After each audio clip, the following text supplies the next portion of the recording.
Where is he? Where are you? Skull Rock. Do you know it? Hello, this is Stacy over at the Skull Rock broadcast. I am joined by... Hello, this is Megan. Welcome back to our Stranger Things and Pop Culture podcast. We are so excited to be back with you this week, and I hope that this is a fun episode. We'll see how it goes. But how's it going, Stacy? You know, it's going. It was nice to take a little bit of a break. I had a nice 4th of July. Jeanette came down to come see me. We got to go to our friend Lauren and Colin's house to see Jaws.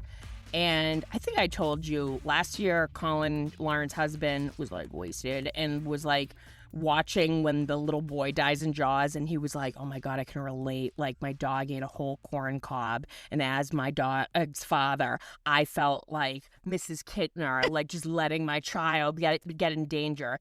And me and his friend Dan just like locked eyes, and as he's explaining this, kneeling behind the couch, he dropped an entire plate of like barbecue chicken wings, and he went, oh shit, and he's like picking them up from behind the cushions, and literally he's like trying to do it quick before Lauren sees it. I'm like, gaslighter. She sees the stain, say that she did it. Well, this year they got a brand new sectional, and I swear to God, in the same exact place, he got a slice of cake, and he like, you couldn't even recreate it. He like flipped it, and it went face down on the cushions. So of course me, I'm being zero how. I'm just cackling. Lauren was not happy, which at one point, like, the dogs were barking. They have 2 dogs.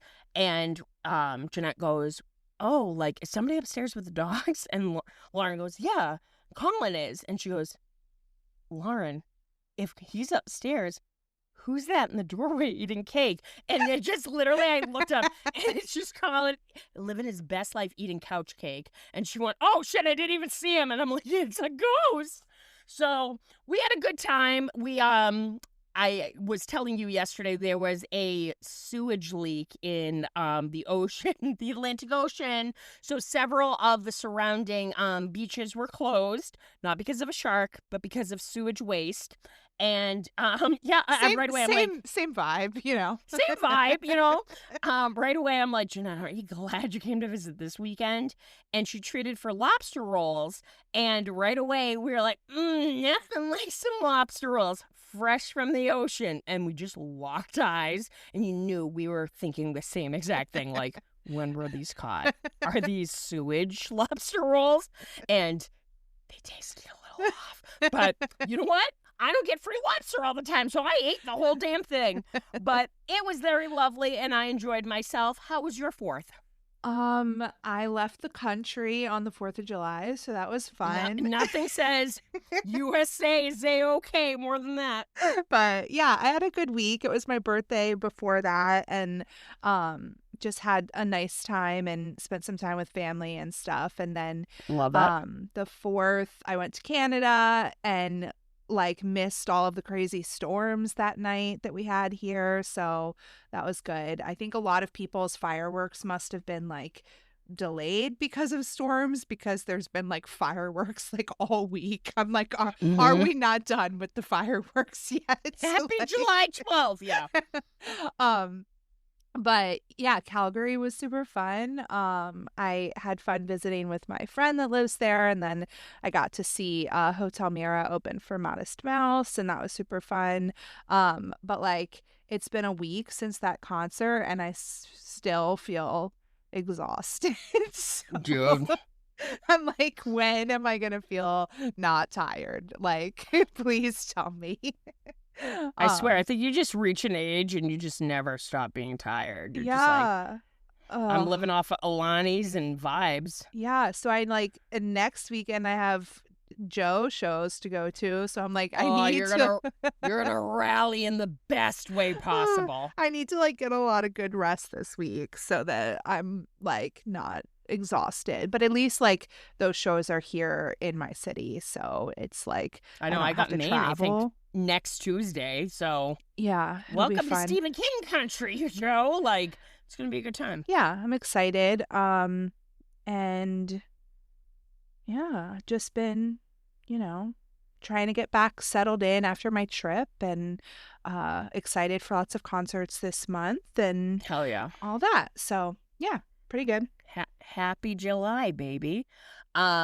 We know in like latest news, we know that Netflix House in Philly at King of Prussia, they opened up the Stranger Things experience. And I know several people, listeners that have visited it, and I'm hearing nothing but great things. It looks like a lot of fun. You said Netflix House when you went, it was a good time. So that's pretty cool. I had fun at Netflix House. I just am a little surprised. I haven't really looked at too much about this, but like, I thought the immersive experience at Netflix House was going to be different than like the Stranger Things experience, but I think it's like the same thing. So like, I've, not that I wouldn't do it again, but like I have already done it in Atlanta, and I think it's like the exact same thing that the Stranger Things experience is. I just thought that it was like slightly different, but it's really cool. Escape room. Yeah. An escape room with Dacre Montgomery, and the oxygen is slowly being leaked out of the room. But the other thing wasn't Stranger Things nominated for some Emmys? Oh, a ton. Yeah. A ton. A lot of acting, a lot of effects work, which is very cool because they did fucking bring it. A lot of the technical stuff. I think it broke a record with how much it got nominated. So it would be nice to, see. I know a lot of people are like, oh, awards don't mean anything, but for the cast and crew that worked so hard, to get that would recognition, be pretty solid. Yeah, for sure. So that's exciting.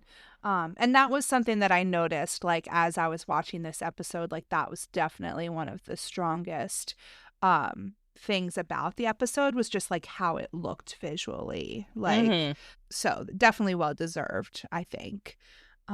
But yeah, so we are going to talk about the next episode of season 5 today.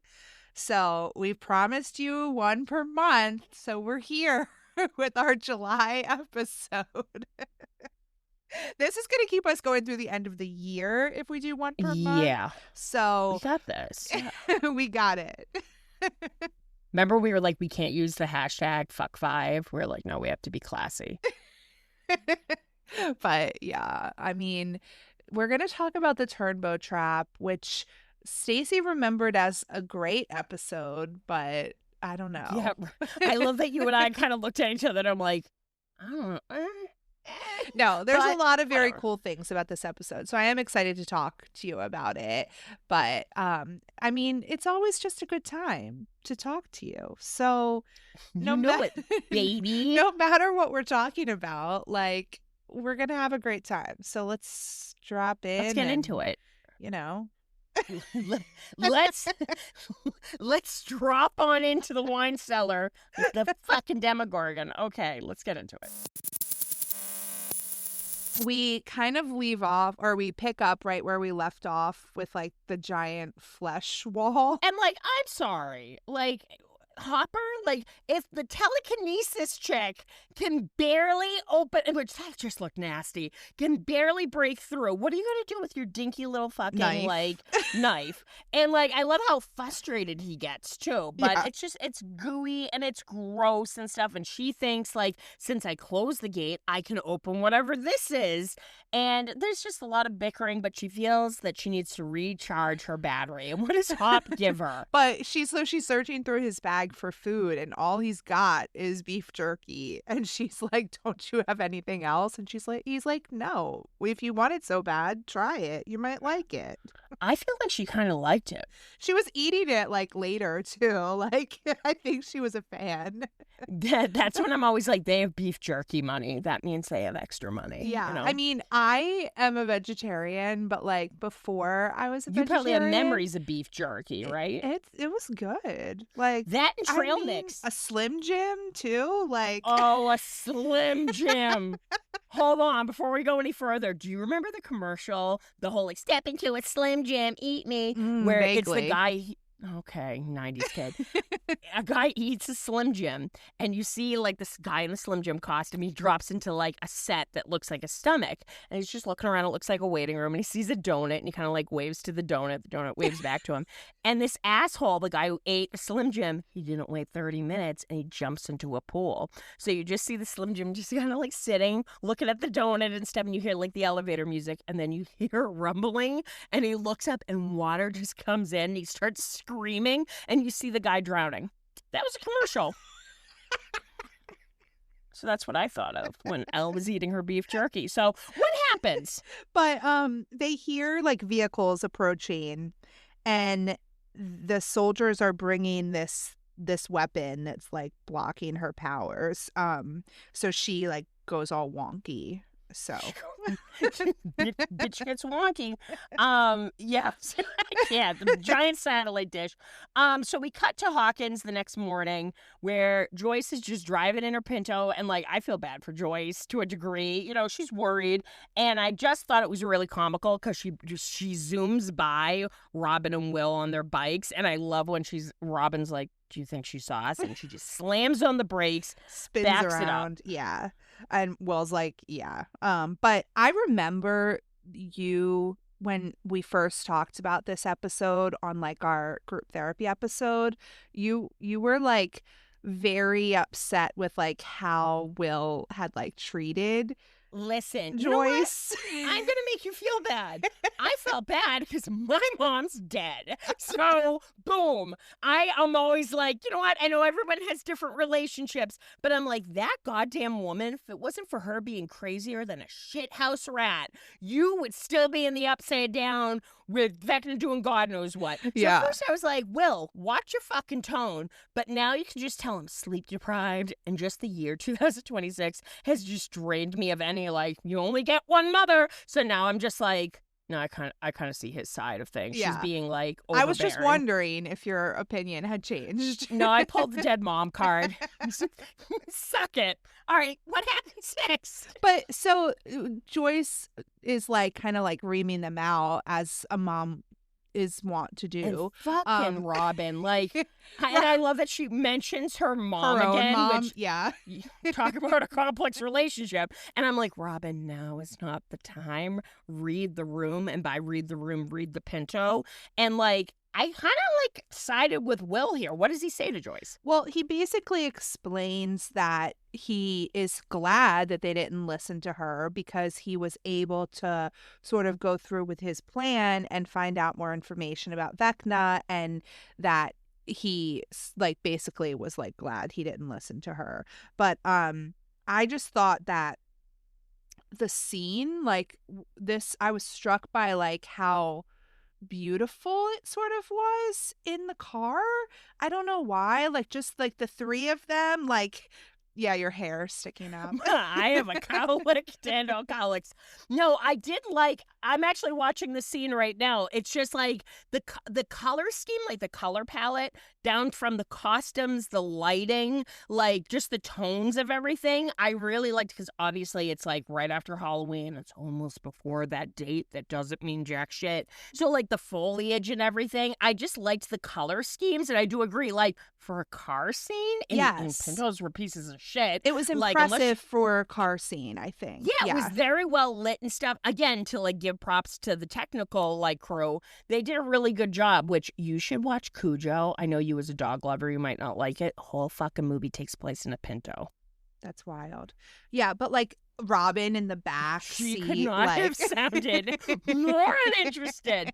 But yeah, Robin being like, we should have left a note. And I'm like, Yeah. shut your fucking mouth, Robin. Yeah, She she's still has that axe. a little annoying in this episode. But I agree. Um, But we where do we go next? so then we go to the school, which again, this was a cool transition. You like see What grade do you think this was? Second? Because, they're 7.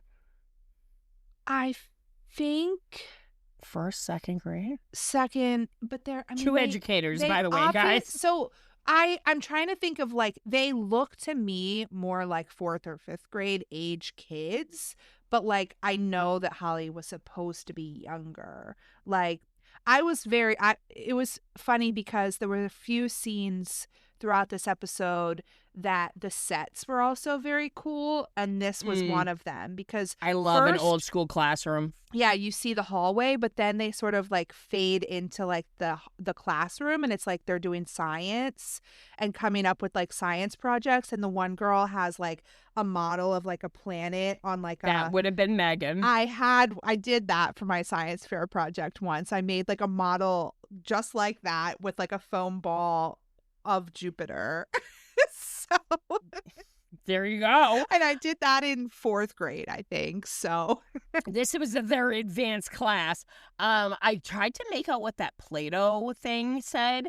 I was like, Play-Doh creep by, and then I was like, what is it? So if Yeah. anybody knows, please let us know, because I would have been like Derek. I would have been like saying I was working on something, and no, I was using my Kinects and I was playing with Play-Doh. yeah, I would have this is one that I would like to like sort of do a deep dive on the set and sort What of can you like see? Yeah. yeah. And I just love like I think you mentioned it last time, but like Derek's sweater is so colorful and iconic, like so And who does he see just looking like a fucking creeper? I wrote creepy Henry in the corner, like in my notes. Like Creepy Henry in the corner. Nobody puts creepy Henry in a corner, baby. it was It's so, so creepy. weird. Oh, I hate it. And just his the smile. Yeah. Exactly. And Derek's waving at like nobody. Imagine you're that teacher.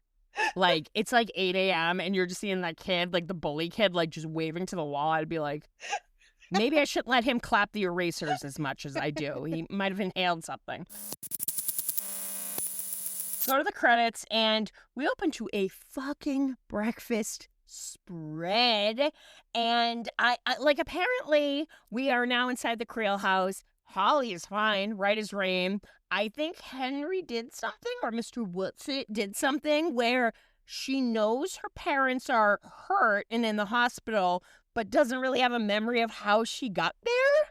Yeah, it's like she knows that the Demogorgon attacked, but I feel like whenever the Demogorgon got her out of the house, it somehow must have seemed like Henry was rescuing her or something like that. Yeah. Like, but you don't see it. Like, it's just kind of like implied. But like you said, like she knows that her parents are hurt and in the hospital because of the monster attack. But like he is telling her that she just needs to stay here and be safe.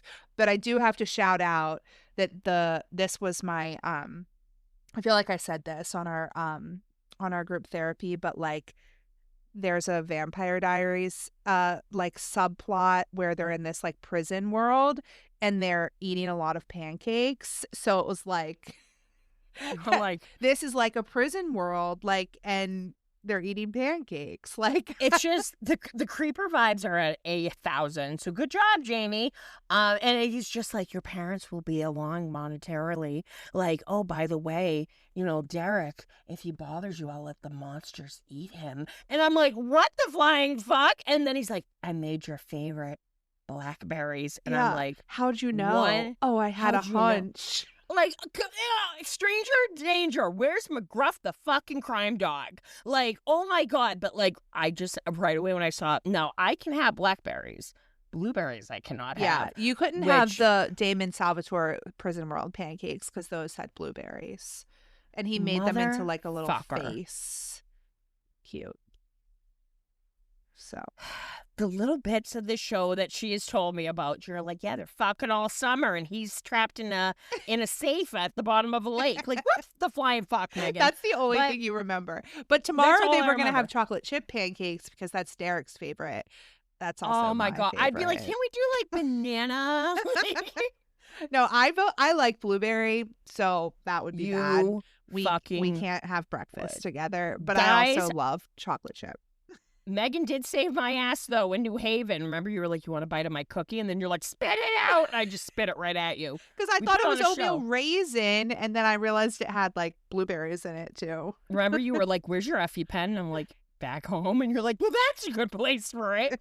Megan was very disappointed with me. But Mr. Whatsit, he's going to be gone for most of the day. I don't know. He's going fucking shopping for pancake mix. So he's about to leave, and he is letting her have the house all to herself. But she must obey one rule, and that is to never go play in the woods, because that's where the monsters are. And then it gets even creepier, because he's like, check my mail.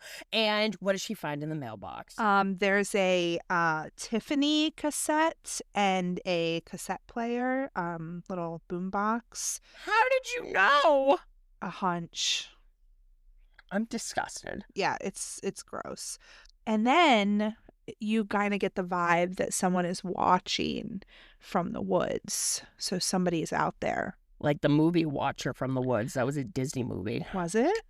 Yeah, it's fucked up. So back in the Upside Down, they're checking in on the radio, and then the guy, what is his name? Do you know? I kept calling him like the soldier guy. The one that says freak all the time. Yeah. And he was also in the Broadway show. Like, he played Dr. Brenner or whatever, that actor.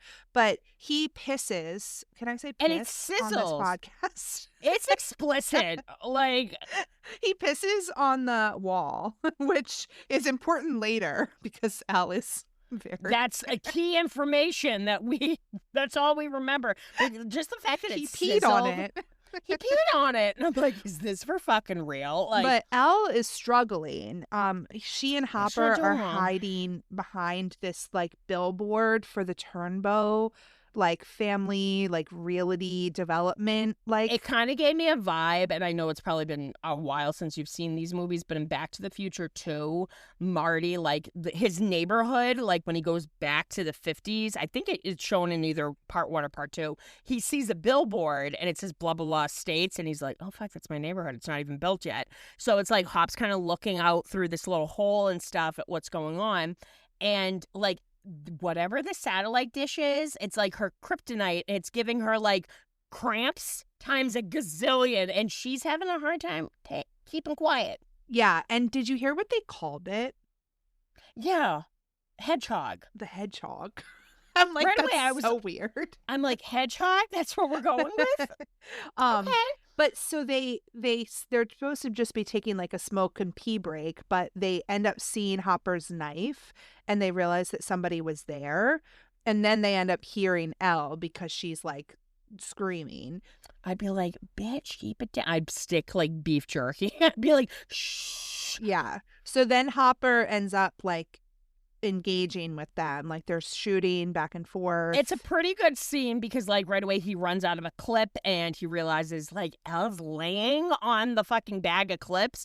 But I like that he thinks fast. Like, he takes out a few of them, but then he uses 2 grenades. And I remember that was a part of the trailer that kind of stood out to me because I was like, there we go, Hop, using your brain. Yeah. Yeah, and the grenades that Murray was able to get for them. So he uses the grenades, kills a bunch of people, takes out the hedgehog. Destroys the hedgehog. The hedgehog. What a And fucking then stupid name. finally, Elle is also able to help, and they kill a bunch of the soldiers, and they knock out that freak guy. Freak. She's a freak. We'll just call him Freak. Let's call him Freak. Okay. Poor guy. We'll have him on the podcast one day. So at the Squawk Station, that van can barely make it up the hill. And we see eventually the station wagon coming up. And I really did like that when they come out, Lucas and Mike, and we've talked about this before, like, not to shit on Steve, because Dustin's no saint either, but seeing their concern, and right away Dustin like apologizes, and Steve kind of clocks when he's like, oh, I ran my bike into a light pole. Like, right away that didn't add up, and you see Steve kind of clock it, and right away they seem really concerned when he apologizes for not making it to the crawl. They're like, no, don't apologize.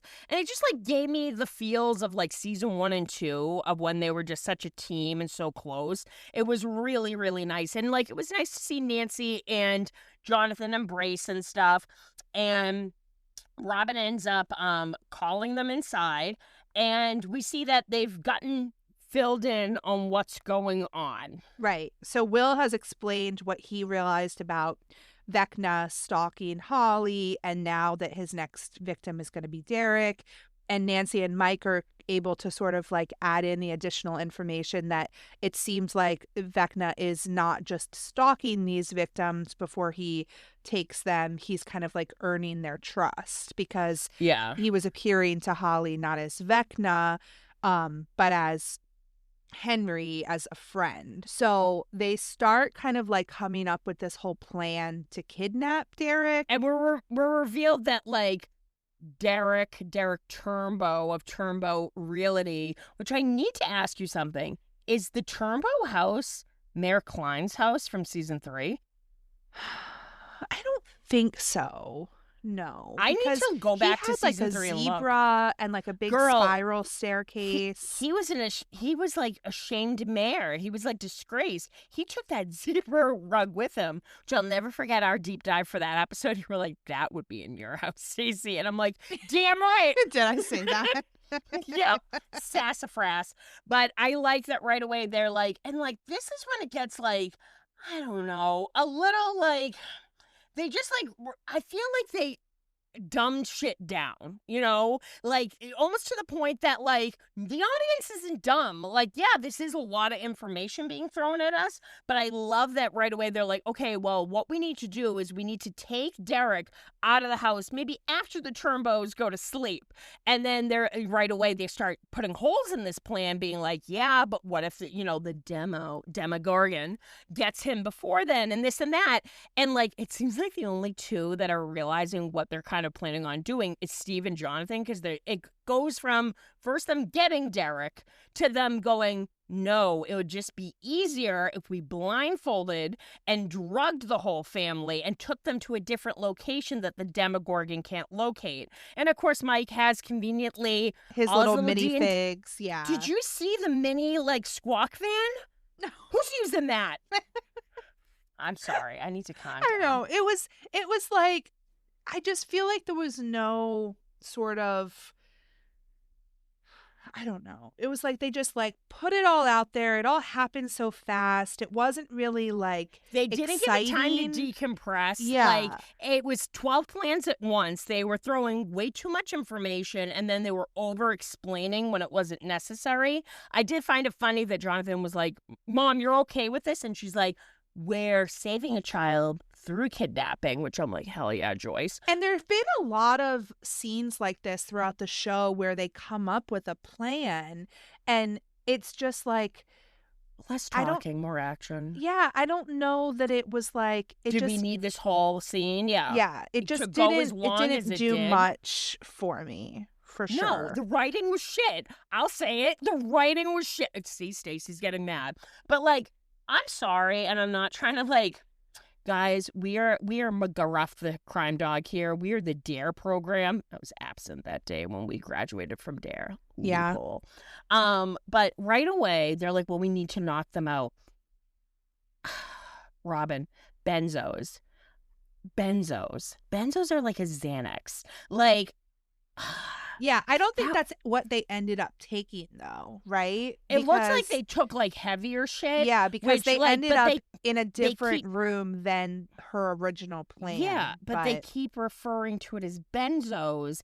One, they open up the medicine cabinet, and then when they're like, how do you think that will be enough benzos in the pie to knock them out? And right away they're like, well, it depends on how much they've had to eat and if they've had liquor. And like, we saw that the Turnbows were drinking their wine. So I think like that plus benzos, and this was like 1980s benzos. So like they were on their ass. But I like that they come up with the plan with, okay, we're going to drug them. We know Robin has like an intel with the hospital on how to get these drugs, but we need someone to get in the house and drug them, someone that they trust. Exactly. So we'll find out who that is in a few scenes, but we're back at Vecna's house, and Holly is baking a chocolate cake, living her best life, listening Bitch. to music. Tiffany's, I think we're alone now. She does a double chocolate cake with ice cream. Yeah. She's watching 1950s television. I mean, she's supposed to be in like second grade. Like, she knows how to Thank bake you. a cake. Like, Bitch, I would have burnt down that entire. This scene is actually playing out. I would have burnt down the whole fucking house. Like, literally, in fact, I would be like, what did you do? I did notice, and I know I've said this before, the green Oriental rug that's in the landing. I own it. oh, that's so funny. Yep, I remember my parents paid a buttload of money for it, and then my dad parked his Camaro on top of it because he was Okay. like, "Oh, the cement floor is gonna damage the tires." My mom was very upset, because way to go. But I just like she's living her best life, and then she's like, "Okay, I get the whole snooping thing. You're by yourself. You're gonna fucking snoop," which that's always my biggest fear because I've heard horror stories of like people at dinner parties going through people's medicine cabinets, but it's filled with marbles. Like, you can't get over that noise. So you like open it and all the marbles And they all fall out. I down? would die. I would die. So, like, I get her going through all the dressers and stuff, but she's trying on all of the late Alice Creel's, like, entire, like, outfit. And she settles on a blue dress. And then she, like, fixates on the photo of the Creels. And she's like, I like that handkerchief and that little pendant. Well, she's And- trying to make it look like Holly the Heroic, to make it look like her little figurine that Mike gave her. So she realizes that his little like Boy Scout uniform has like a red bandana that would tie together her outfit and make it look more like Holly the Heroic. I couldn't find my red headband when I had to go out earlier today, so I had to put on a red head, like, bandana. I looked crazy. Like, I did not feel right. But no, she starts slowly piecing together this outfit, which conveniently all the pieces to that are in the house. But she's living her best life, and boom, the doorbell rings. And at first she thinks it's Derek, and she's like, "You barf bag." Did you feel like that actress was there? Yeah. Almost as good as your Robert Englund Very impression. good. We're really good at impersonating the family and other children. So she answers the door, and what does she find? Well, she sees that there's something in the mailbox because the little flag is back up. So she walks down to the mailbox and there's a map. And it's a little note, supposedly from Henry, that he needs her to meet him at the X. And there's like a little map of how to get there. That was a very detailed map. The unnecessary amount of trees. Yeah. Like, I know. Do you the devil's remember in the when details. we thought that Eddie Munson drew that map? We're gonna get to that. Okay, you're enraging me right now. This was the rage bait episode because there was two things that See, that's nicer. I was gonna say something much more graphic. So no, that's much. Yeah, because there was this episode where you thought it might be Eddie, and then there was something else where you thought it might be Eddie. They knew what they were fucking Yeah, doing. they They did. knew exactly what they were doing. You know what? I don't like it. So as soon as I saw that, like, I was like, so apparently we got choppers, we got the whole And fucking dogs. rigmarole. There was dogs. We got dogs. Yep, they got the scent. They're loading up bodies. It's a big to do. Yeah, And we kind of like right away. I believe that's Sullivan. yeah, I that was think. Sullivan. I was going to ask you, was that the first time we saw Sullivan in this season? I can't remember. I can't fucking remember. Because I feel like the way he turned around, it was was a very big reveal. dramatic. And so it was like, oh, you he's imagine he was- alive. That release featured in the first two episodes. We're like, that was kind of dramatic. Man, that was a soap opera term. It was, though, right? That's how I want to be introduced in every room. And he's like, he basically is like, spread out, I'm going to disembowel them. And I'm like, calm the fuck down, Sullivan. Like, Yeah. calm down. But we pan over to the upside down version of the junkyard. And what's going down? They're going to try to, like, interrogate this freak soldier guy. Freak. So they kind of hid the vehicle that they must have stolen to get there. And Hopper actually calls this her kryptonite, says that the military has found her kryptonite. And he wants to just get information about like the supply convoy So that they can get out. leave and reconvene with the others. And But what Elle is she fixated is on? fixated on the fact that he peed on it. Because if you piss on something, guys, you know immediately what's on the other side of things. You know how a toilet works and all the plumbing. Like, right away, I'm like, guess what? I've literally peed like in a Dunkin' Donuts cup behind a tree while four-wheeling. Does that mean I know the entire history and franchise of Dunkin' Donuts? So she is like, you know, he might know what's on the other side of the meat wall because he urinated on it. And she says that like 19 times. And he goes on this big thing being like, these soldiers are made to like, you know, even withstand torture. He's not going to give up classified information. And then he like refers to what happened to him in Russia. And I get it. He could have given everybody up. But like, we saw you when they did the elephant mask op. You weren't doing too well. Yeah. Don't act like you were John Rambo. Yeah, poor guy. So, I know, could you imagine that was me? Talk about being themselves. They'd be like, get the elephant out. And then they're like, put the elephant back. So then we cut to Mr. Clark's classroom. And what did they learn about? I was so excited when Mr. Clark was in this season. Like that was that was great. I'm glad that they brought him back. But I loved Erica was giving me like Hermione Granger like vibes though. Like she was the only fucking one paying attention. Yeah. And they're learning about wormholes, which I was like trying to pay attention because I'm like, I think that this is what I'm supposed to understand. You're like, oh, there's universes and, you know, bridges to other worlds. And this is me just being like, yeah. I was like, I feel like this would help me understand the whole void and shit like that. But like, I don't know. The main takeaway that I got out of it was that they are extraordinarily unstable. Okay.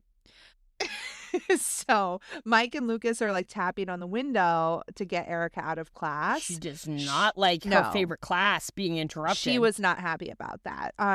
And they're sort of trying to convince her to help and that they need her to go over to Tina's. And I love how Big she's reveal. like Tina is my enemy now. Like, some shit went down. But and like, I love middle that's school such girls, that's very accurate.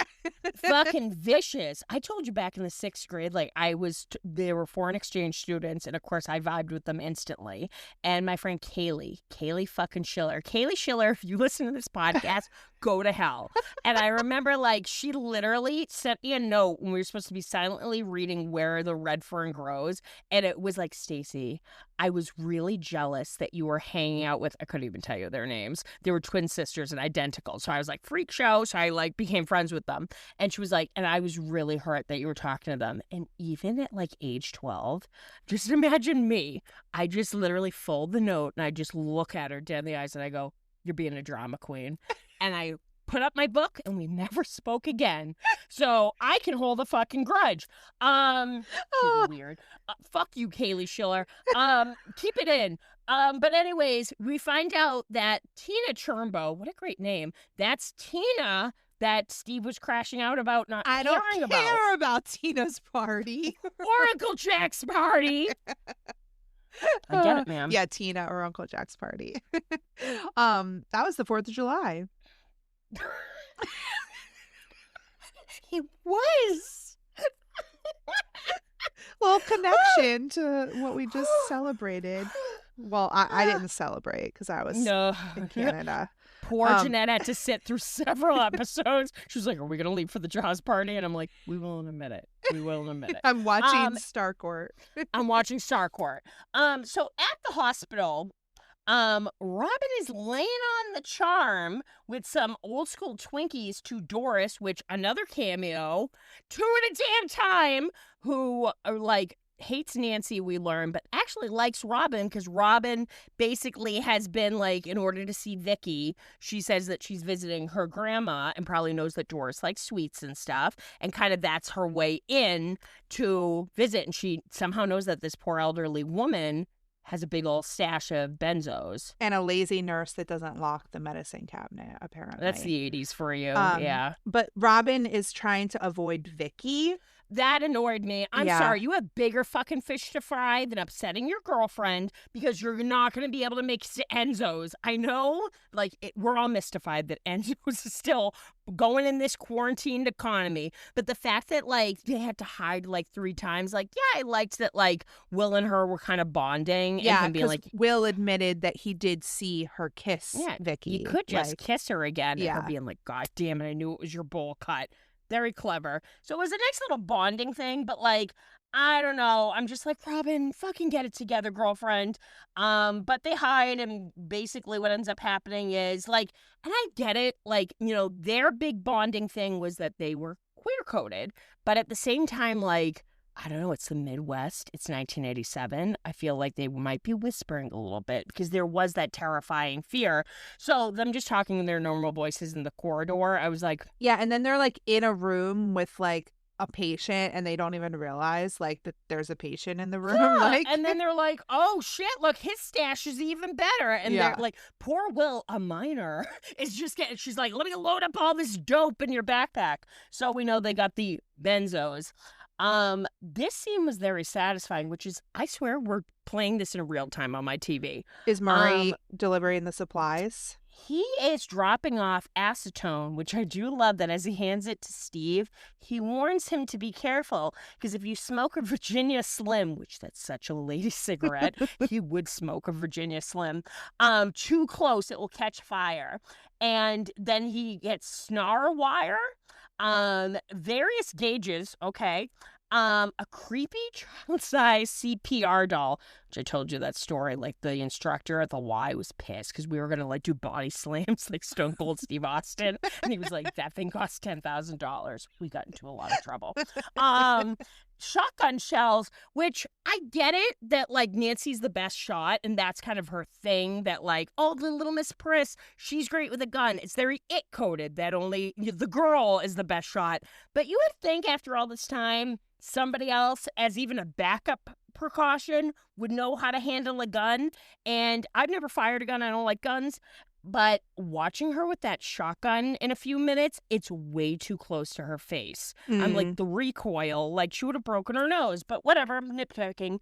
But then she gives her shotgun shells, and I love the 3 20-packs of water balloons. I love that he picked the grenade style because, fitting. It's the theme, 3 is what he said. Exactly, because I love a theme. 3,000 feet of barbed wire, and then he gives Bilbo Baggins, Dustin, spark plugs. And usually I'm very annoyed by Murray, but this scene actually I felt warranted because Dustin tried to get away with being a little shit and being ungrateful. And right away, Murray, he's like, it was a goddamn Christmas list. And he's like, kiss my jolly ass. And he rips into him to the point that for probably the first time this whole season, Dustin is actually rendered speechless. Yeah, and he's actually, like, thank you for the spark plugs. yeah, thank you. And I'm like, Somebody Dustin, finally Dustin. got through to Dustin. But it's like, what the fuck when he goes, Dustin, when he tries to mouth off, he says, you didn't get the turbocharger? yeah. The fuck is a turbocharger? I would act like I know what a turbocharger is. No fucking idea. Yeah. They didn't have Google back then. But then this was a good scene, the next scene, because this was is it on your TV right now? I mean, It is. are you a little distracted by I'm a little flushed right now because sadly that didn't fix the attitude check with Dustin because he strolls on over to just resident sexy, and Steve is in the back of the squawk van, which I love the like red, white, and blue. It was very 4th of July, like shag carpet. Yeah, I I- noticed that for the first time today too. Like You could make a mess of that carpet. Okay, nope, Stacy, nope. But he's actually thinking kind of practically. He's like, this is a shit box. So he's trying to get rid of all the unnecessary weight, and he's literally ripping it apart because vans back then did have a lot of wooden paneling. And right away, they're kind of like going back and forth, bickering. And I love him being like, let's go back to our first rule. Shh, no talking. And then he's like, can you empty out the windshield wiper fluid? And Dustin's like, oh, that's going to fix things. And I'm like, Jesus Christ. And then Dustin gets an idea and he switches the drill head to the drill, and it's set to Yellow's Oh Yeah, which is the theme of Ferris Bueller, which I thought was fitting because of that iconic Domino's commercial. And what happens, Megan? well, he takes the drill over to the BMW because he is, convinced that the van isn't going to be fast enough, and they have a vehicle that would be fast enough, and that they don't need all of the rest of the stuff in the van. They really just need the tracker, and he can affix that tracker to anything. And so he climbs on top of the BMW, and it is Henderson, don't you touch her. it's the beginning of the end for the BMW. The end of the beginning. Yeah. See what I did there? I put in my notes, maybe as he starts drilling a hole for the dish, because he's like, that's all we need. And poor Steve looks as though he's watching a child get murdered. Literally, in my notes, I went, why didn't they just open up the sunroof? And then I went, fuck you, Megan, full circle.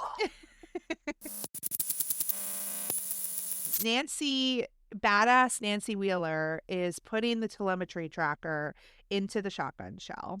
Very Jaws coded. Murray is very upset about this and does not think that it's a good idea.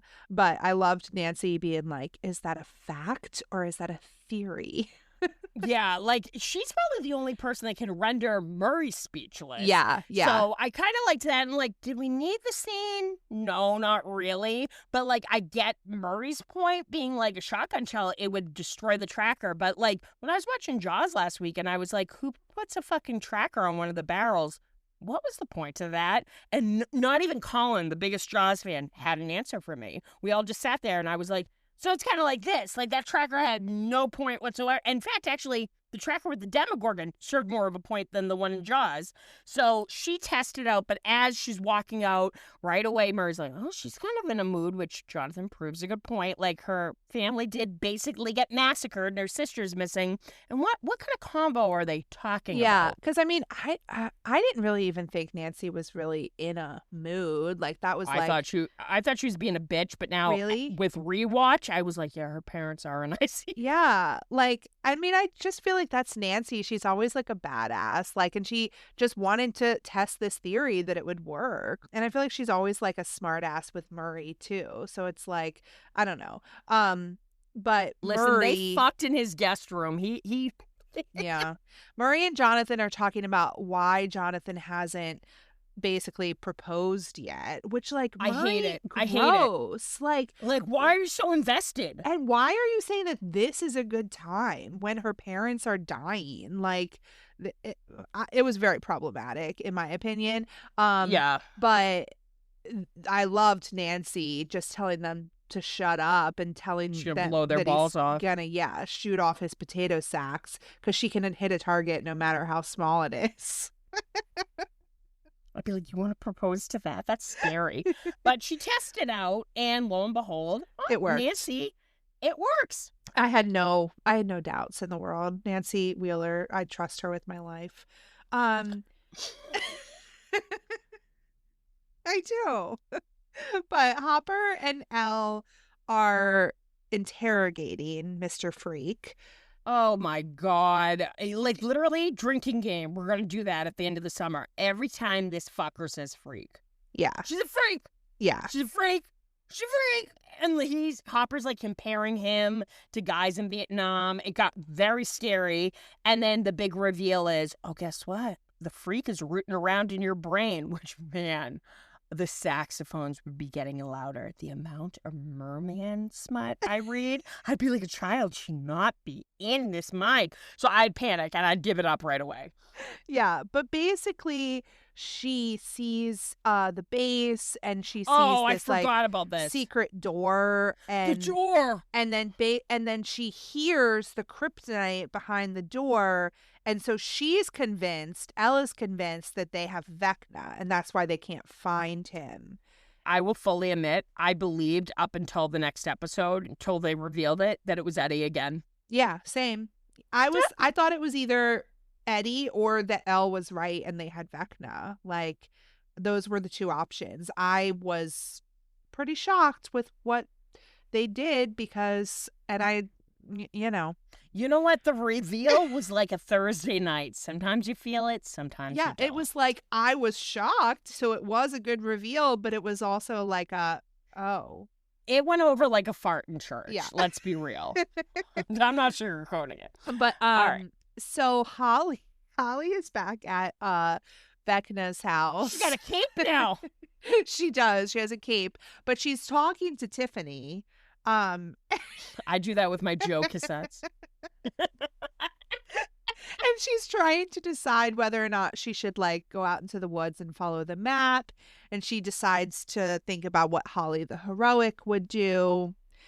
And she would go. So she And goes. guys, guess what? That fucking telescope with her looking through it with the cap on, that's going to happen more than once. It's going to And happen there- more than once. And then it's going to end up being. There's a payoff. Okay. Yeah, Fucking exactly. Hate this. But the video game was kind of cool. So Derek's room is another set that was Oh my was like God. loaded with like Easter eggs and We cool could have a stuff. ball. Like the fact that he had an arcade game, I clocked the Pee-wee's Big Adventure poster. Like we could have a whole episode about that one Derek's bedroom alone. Yeah, yeah. Oh, I feel like Derek's bedroom and Holly's bedroom would be like a fun Yep. episode. and the Tina's like, classroom, it's too. dinner. Mom says it's dinner. And this Yeah. disrespectful little fuck. I know, like, I mean, as an older sister, I was like, yeah, I mean, that was probably the only way you were going to get him downstairs. Like, and if it was your task to get him downstairs, like, Mom can suck a fat one. If I ever said that to Alexis, she flipped me off once. And then I remember I was like, I have to tell Mom it's for your own good. She was crying. This is why she hates me. Literally, she was like, please don't, Stacey. Mom's going to be so mad. And I go, no, I have to do it for your own good. So, yeah. siblings. I'm telling you. I don't know what video game he was playing, though, because I'm not like a gamer. So, I'd have to pay better attention to it. yeah. But like just even the colors and stuff and his bed frame and the bedding itself. Yeah. Just really, really cool. And The doorbell I- rings. the doorbell rings and who is it? Well, I loved Tina's mom telling her to be polite, unless it's who? A Mormon or a Democrat? That just speaks volumes because it was the Reagan era, wasn't it? Or Yeah. Bush Senior at that point. Like, But like just telling her daughter to go open the door for a stranger, like I tell you, my late father used to invite Mormons in just to shoot the shit with them. So, like, the man would have, like, a cigarette hanging out of his mouth, and every other word would be fuck. And these poor, like, young boys would be like, sir, do you want to learn about the Lord? And I'd be like, God damn it, Dad. Stop inviting them in. So that had to be a new rule in the household of Still. yeah. So I do love that. And I love that she comes with an apology pie, which I know that recipe, minus the benzos, cut to me being like, Megan, surprise, I put drugs in it. That's how the night ends. It looks really enticing. It almost looks like those depression pies where literally it's just made out of like sugar and water and milk. But like, it looks good. Yeah, it looked really good. It was almost like a coconut custard situation. I You're don't making know. that sound much nicer. I'm like, it was a depression pie. Laced But with drugs. this scene was funny. Like this was probably the funniest scene. It was kind of intense though, because it was like they were all eating their pie and then like Tina hadn't eaten any. So Erica was trying to get her to eat it. She was really trying to do it because at first she was like, at that age, I'm watching my weight. And she's like, I use low-fat creamer. Like, she was really trying everything. And I love the dad, which I'm like, benzos wouldn't knock you out. And then I'm like, no, he had a few glasses of wine, definitely. So I love him slurring. And literally, Derek, like Dad's wasted. wasted again. And, like, I love that the dad gets up because he thinks, like, I'll just pass out discreetly in the next room. Almost like Heather's mom in season 3. Yeah. And he just fucking eats shit. And I love that the mom, like, screams and jumps up, but then she drops.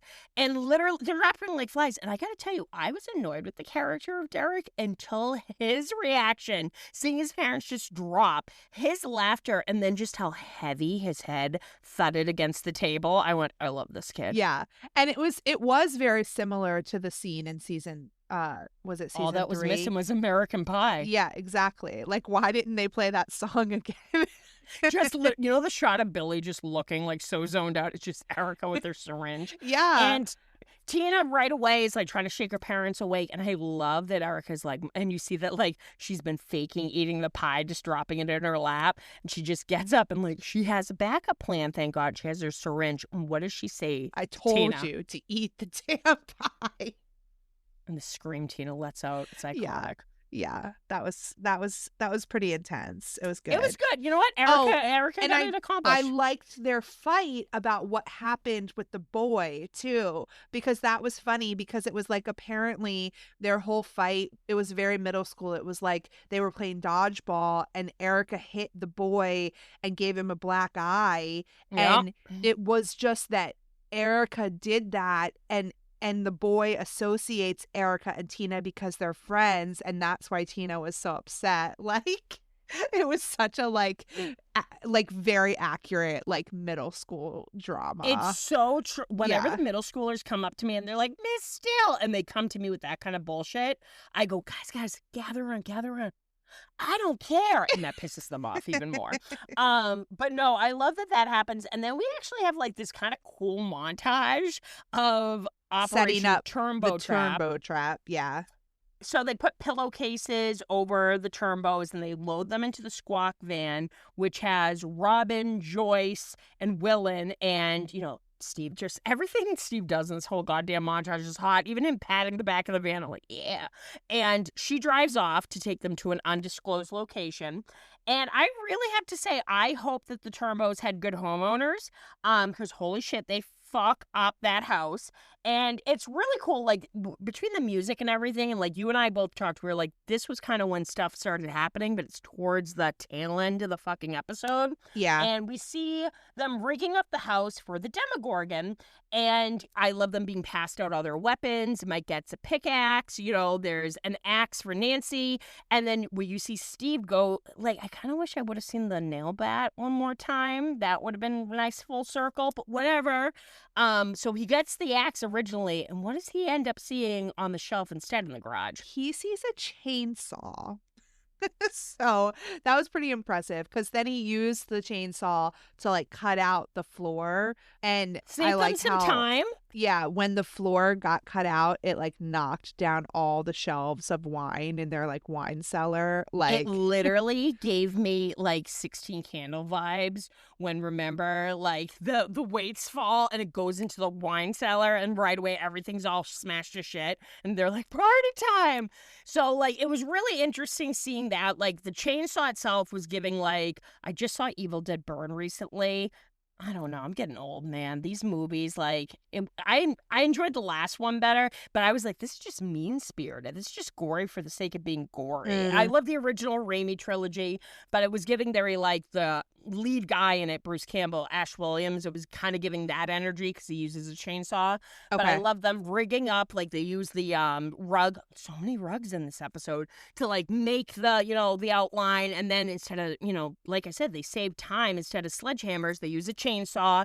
And I like, right after that, you see them, it's very Nightmare on Elm Street. Did you kind of get those vibes? Home Alone? yeah, With them rigging definitely the Home wire Alone and stuff. and and then they have the barbed wire, and I thought the dynamite that Jonathan puts down on the counter in the cellar, I thought those were hot dogs. Yep. Let that settle that's what was in. on your mind. A little snack. But once it's all set up, it kind of gets quiet a little bit, and Steve I and would be so Robin nervous. are like chatting on the walkie-talkie. Joyce is smoking and having a cigarette, and then I did like Will and her having like a little heart to heart in this Yeah, moment. because right away she's like, you should have a jacket on. And he's like, Mom, like, come the fuck on. And she kind of like admits that the night he went missing, like, she felt really guilty and shitty, which I'm like, honey, you poured yourself a glass of wine, fell asleep to some cheers. That just sounds like a typical night to me. But I get the whole guilt of not checking in on him and stuff. And she was so scared that morning, thinking something had happened. But they kind of almost like have this mutual understanding. You need to trust each other. Like, Will is capable. So I did like that. And I love that Robin is kind of like radioing Steve, being like, didn't you say you have a family member that's like a lawyer in case this all goes to shit for us? Yeah. And I love him being like, stop talking.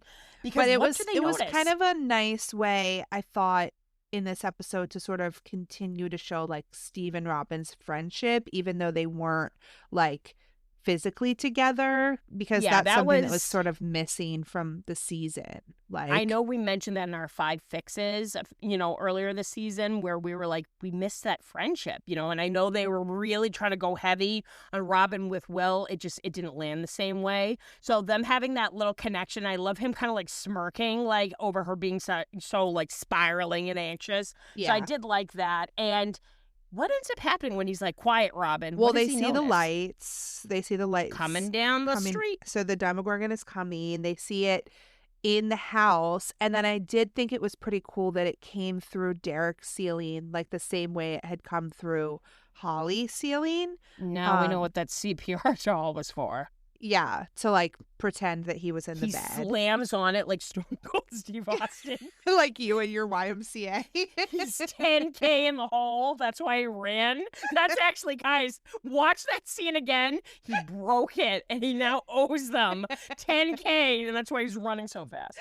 But the plan works basically. So you get to see the trap sort of. I have to say, Get set. Lucas being the bait, like, they probably did that because he's athletic, but whenever, like, it jumps over the railing and it towers over him, I actually went like, oh, my God, Yeah, because I don't know that they expected it to jump over the railing. Like they expected it to follow him down the stairs. So it was like It's that literally was going down the that was stairs. scary. And And then on the railing. also when Lucas jumped and he cleared the carpet, like, Could you imagine geez, if he why didn't you hadn't? just like go around it? I would have Like- gone around it awkwardly. And, like, Mike pulls his weight, beating the hell out of it with Yeah, whatever like that was. whack-a-mole, like. And then when it holds on to the edges and stuff, I'm like, holy fuck. But it falls in. There was Suspiria. And, they right away use the grenade water balloons and stuff. Yeah, they must have let a Virginia Slim because that thing goes up like timber. Tinder? Every time you keep saying Timber. Virginia Slim, there's a Hotel Mira song where Charlie rhymed Virginia Slim with Teach Me to Swim. So every time I hear you say Virginia Slim, You're like, I teach me to just swim. teach me to swim. I can't see you. So right away he's like, Nancy, and I'm like, shut the fuck up, Jonathan, with your hot dog dynamite. And she ends up firing, I think, like 2 shots and gets the tracker in it. Yeah. And it ends up bouncing very quickly. It's like, peace out. I owe the town of Hawkins 10K for the CPR doll. And right away, like, at first I cringed, but it kind of makes sense when Mike's on the radio going, it flipped. And I'm Yeah. like, what's this new terminology? But that also, makes sense. did you? So when they were like, they cut back out to the car, and Dustin's like getting the signal, but it seems like the signal's coming like right at them, and Mhm. then Nancy and Jonathan come up to the car. That made me jump, At yeah. first, yeah, it was a little bit of a jump scare, and at first I was like worried. Like both times I watched it, I was like, did they not get it into the Demogorgon? Because I thought it looked like it was coming straight at the car, and maybe Nancy still had it, like the tracker on her, and that's Actually, why. I could see thinking that 100%. Yeah. Like both times I was nervous that it like hadn't worked, but then I guess it did. And I loved the, like, I have to find out whatever the name of this music piece was, because it was really fast and, like, high energy. But right away, they're all yelling at Steve to fucking floor it, and they have the signal. And literally they're, like, speeding down the road. And right away, I, like, just love that, like, they have to take... Every fucking season, they need to take an abrupt turn, but he starts plowing through all these backyards, going over lawn gnomes, Yeah. through fences and shit. And I'm like, you're a poor paint job. But right away, they're I like, told just you it was fucking the beginning booking of it. the end for The our end of the poor beginning. for BMW. BMW One Love. No sunroof. No cap, no sunroof, as the kids say. But yeah, so they get the signal, and we end up cutting, and I don't know, Noah. It's too late. Yeah. He already knows we're here. Yeah, because Derek woke up, and so he saw where they were, like, But didn't he have the pillowcase still on him? no. He didn't. Fuck. Somehow he Who's- got it off. Like, I think when he woke up, he Oh. like shook it off of him Whose fucking job was it to watch to them? tie the pillowcase better. Like, Oh but my god. and they realize that it's coming that way because it turned around to go towards where they are. Like, Not good. Not Um, good. and then the final scene is Holly out in the woods. I kind of I kind of liked how they filmed it with the map. The map on top. That was kind of neat. Like, it wasn't Yep. very like. It was kind of different for the style of the show. I feel like I've Yeah, never seen them do anything like that. Because that's So- kind of like a style, almost like an overlay on, like, almost like a projector, like with Yeah. the film. And like, I used to see that in old westerns and stuff, or Indiana Jones, where you'd see the like Mhm. progress. Mhm. So that was kind of different. Like you said, we had never seen something like that before. But it was kind of cool. And then she gets to the rocks, but she sees something coming out of the rocks and she's kind of like spooked by it. So she starts running and this person is chasing her and she's hiding and these footfalls are very I'm heavy. sorry. They're very mannish. I'm sorry to whoever it is, but like those boots looked like And- somebody's boots. Like, right. So those it's like, cuff jeans, like yes, they knew what they were doing. They knew what they were doing. assholes. 100%. Well, who does it end up being? It was Megan? Max, which was very cool. I got chills even this time, like getting that reveal. She was I was less like, just raged seeing her because I Yes. actually like Max and like that Exactly. would make sense. yeah. And she says, "Hey, So and then that's how said the to them, episode ends. we think we're alone now." Yeah. I think they really wanted that to pop off, like running up that hill. And I'm like, we all love some Tiffany. We Yeah. do. But it's not running up that hill. I'm no, sorry. no, it's not as emotionally like Quit satisfying. trying to make demo happen. thing. Quit trying to make it happen. But no, this was interesting, and I know the next episode takes place right after, but we'll see you in August with that one. Yeah. Give us a couple weeks to recover from this We need to one. recover. Yeah, I was screaming half this episode, be like, "Fuck it out of it!" She's texting So- me like, make sure I take a Xanax before this episode. She literally asked me. I love that. I'm like, benzo. Yeah, no, I'm on a benzo right now. Literally, she was like, "Did you take a Xanax?" And I'm like, maybe half of one. And I'm still raging out. Imagine me just raw dogging. I would be like, literally, I'd break my computer screen. You'd be like, okay, well, I guess that's it. But yeah, and it's all I have to say is Steve with the chainsaw. That was my big redeeming Steve thing. And that redeemed this episode, and and the pie, the depression The pie, or pie. as you like to say, coconut cream. custard. Oh, I love custard. Yeah, there was some fun stuff, but overall it was just a little slow, like not my favorite. I mean, Turbo trap, more like the turbo trap. out of the three we've watched so far, it's probably my least favorite, right? Like, I feel like the first two episodes were a lot stronger than this one, in my I opinion. agree. Guys, So- you love that she's just so done with my bullshit. She's like, you made it to her joke states. I'm going to ignore you now. Anyway, Anywho, the let's move conversation on. was super fun, as we knew it would be. Yeah. You know what? So- I literally should go without Xanax next time. No, And we'll please just, like, don't. Do a tally every time I rage out, and I'm just like, "Blah, blah, blah," You already did that on the group therapy episode. for Remember that? volume Like, you one. and I were getting real cunty with each other. Yeah. Which, like, can we say kissing in this episode? I'm saying cunty. But literally, like, you and I was like, like, that was as close as Megan and Stacey would get to a fist fight, guys. So Yeah. you're welcome. It's a good thing we were in different states. Could you imagine? I'm like, I'm going to get on a goddamn plane and kick your fucking ass. So I I fly to the wrong think state. yeah, you're gonna go to like Missouri or something. Yeah. I'm like, where the fuck is she?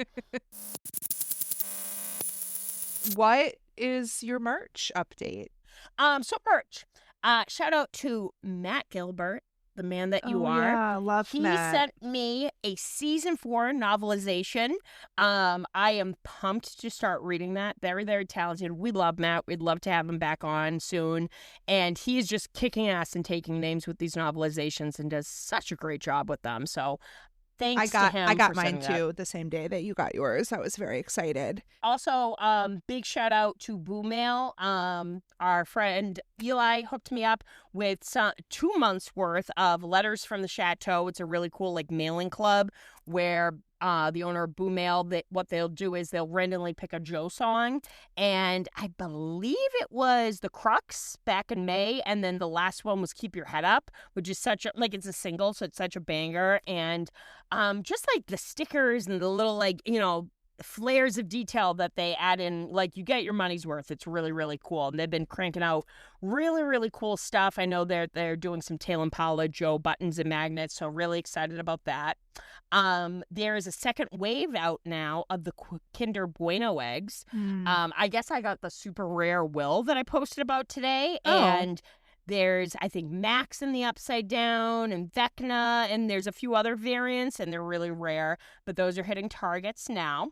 Let's see. There's some interesting Joe merch, which I'm sure like we'll discuss next episode because by then you have gone to a show and probably me as well. Yeah. The little bit that I have seen, I know at that Chicago exclusive event that might be merch just for that particular show because that was kind of an exclusive thing with Chase Sapphire.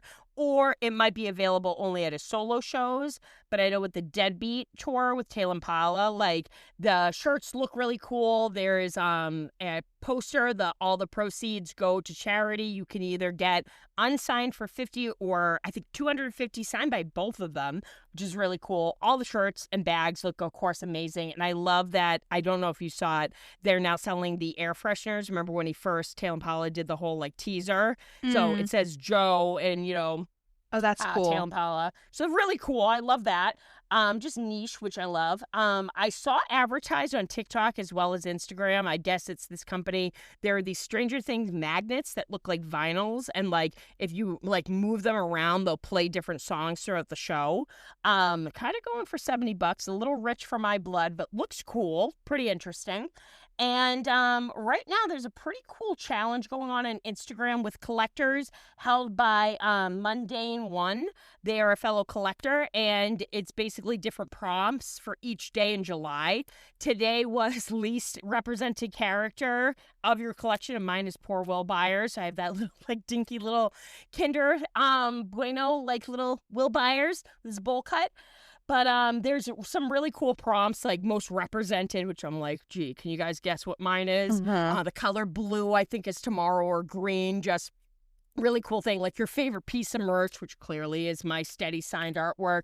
So really cool to see other people's collections and stuff. Yeah, and definitely it's been how fun they photograph following along to see things that people are posting for that challenge. I have noticed that as well. Yeah, I usually don't take part in those things, but something with collecting, I don't know. Right away, I was like, oh, this could be fun. Yeah, and So it was props to them. it was like a, sort of Starcourt summer July theme. So that's fun. So a lot of fun, and I love just photographing my pops, as you know, just Stacy and her pops, playing with her pops.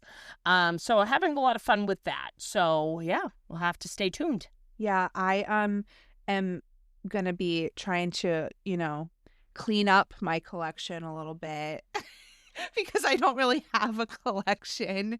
But I do want, like, that's part of my goal though, is to just like have the things I do have like displayed a little bit better because they're not really displayed right now. So it's like that would be cool, I think. That makes the world a difference, yeah. Yeah, I did realize how much of a problem I have with like crew necks, and a lot of them are like Stranger Things, like Beyond Epic and stuff, crew necks. Great company.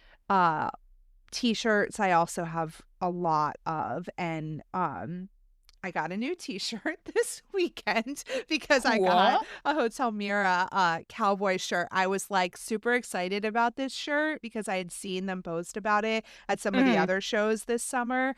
And I was like, if I'm not flying home in that shirt from Calgary, I'm going to be so upset. And I did end up getting one. They only had 2XLs like left though when I got one. And I mean, I like an oversized shirt, but like when I put it on, I was like I had bike shorts on, and if I didn't tuck it into my bike shorts, it was like longer than my bike shorts. Looks like you were going pantsless. Exactly. So I think I might have I like washed it with towels. I was like, I want to like try to shrink it a little bit, but like, And also you can do the like 90s thing, just the scrunchie, like tie it yeah. off. The problem is like the design goes pretty low on the shirt. Do you know what I mean? Mhm. Like that was just my issue. But I mean, it's a really comfortable shirt, and I'll like sleep in it and stuff. Love that. But yeah, I have so many crew necks. I have so many t-shirts. I'm like, I really have a problem with buying clothes. Like, so, but that's sort of like at least it's something you wear, like, and you get like use out of, and you don't just like look at it. Like, I don't know. Don't you shame me. For me, yeah. like I just well, actually some things I just don't even open the package when I buy them. So that's my problem. And we love you for it, Megan. Well, this was super fun. Where can they reach us? So you can hang out with us on social media. We're most active on Instagram. At Skull Rock Broadcast is the podcast page. I'm at Steady Stories. Stacy is at Stay Still Reviews. We also have a Patreon, so you can come hang out there. We drop ad-free versions of the new episodes first on Patreon, so you always get them a little bit early. And we also just have like other bonus content. I liked your taste tests that you did, and I did watch them, for the record. Good girl. I did a Forehead taste test on Instagram too, but it was like not Stranger Things related. It was like a purple cotton candy Alani. You know what? We're trying. I was like, And branching out. branching out, I'm trying yeah. to do a taste test. I was proud. I was proud. But yeah, so hang out with us on social media, support us on Patreon. We really appreciate all of our Patreon members. We love you guys so much. And yeah, that's pretty much it, I think. Sounds good to me. We'll talk to you next week. Like you said, hopefully some of us will have seen Joe by the time we record our next episode, probably. So good to see our guy again soon. Oh, what a man, what a man. Yeah, but I think that's pretty much it. All right, over and out. Over and out.